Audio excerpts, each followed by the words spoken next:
Pour tenir son objectif de réduction de 40% des émissions de gaz à effet de serre en 2030 par rapport à 1990, l'Europe a mis en place plusieurs réglementations. L'une des plus connues est le système communautaire d'échange de quotas d'émissions, autrement dit le marché du carbone. Créé en 2005, ce mécanisme impose un plafond d'émissions dégressives chaque année à 11 000 gros sites industriels à la source de 45% des émissions de CO2 de l'Union. Centrales électriques au charbon et au gaz, cimenteries, aciéries. Depuis 2012, les compagnies aériennes sont également assujetties, mais seulement pour les vols intra-européens. Un quota représente le droit d'émettre 1 tonne de CO2. Si une entreprise émet moins que son plafond, elle engrange des quotas qu'elle peut éventuellement revendre sur le marché du carbone. Si elle émet plus, il faut qu'elle achète des quotas supplémentaires. Pour les années 2012-2020, la baisse du plafond a été fixée à 1,74% par an, de manière à réaliser une baisse de 21% sur cette période. Mais dès 2017, la baisse a atteint moins 26%, en partie grâce au déploiement des énergies renouvelables, mais aussi à cause du ralentissement économique.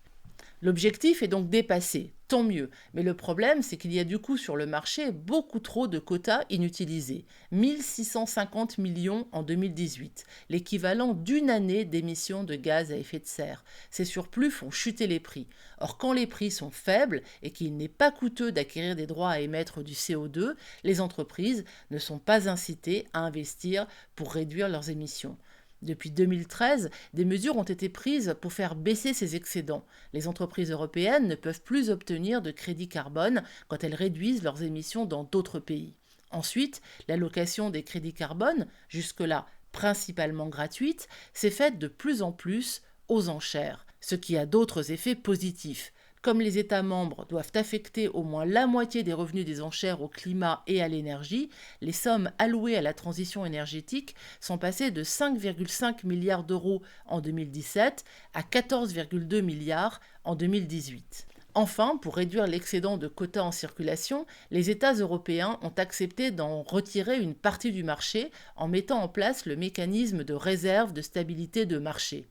Ces efforts restent très insuffisants. Le prix du CO2 a certes remonté grâce à ces mesures, mais son niveau de prix actuel permet à une centrale à gaz performante d'être concurrentielle par rapport à une centrale à charbon inefficace. Il n'est pas assez élevé pour sortir toutes les centrales à charbon du parc de production électrique. Si l'Union européenne veut que son marché du carbone soit efficace et atteindre ses objectifs climatiques, le prix du CO2 doit être bien plus cher. Une solution serait d'introduire un prix plancher du CO2 qui monterait progressivement avec le temps. Le Royaume-Uni l'a fait en 2011, ce qui a accéléré la sortie du charbon dans ce pays.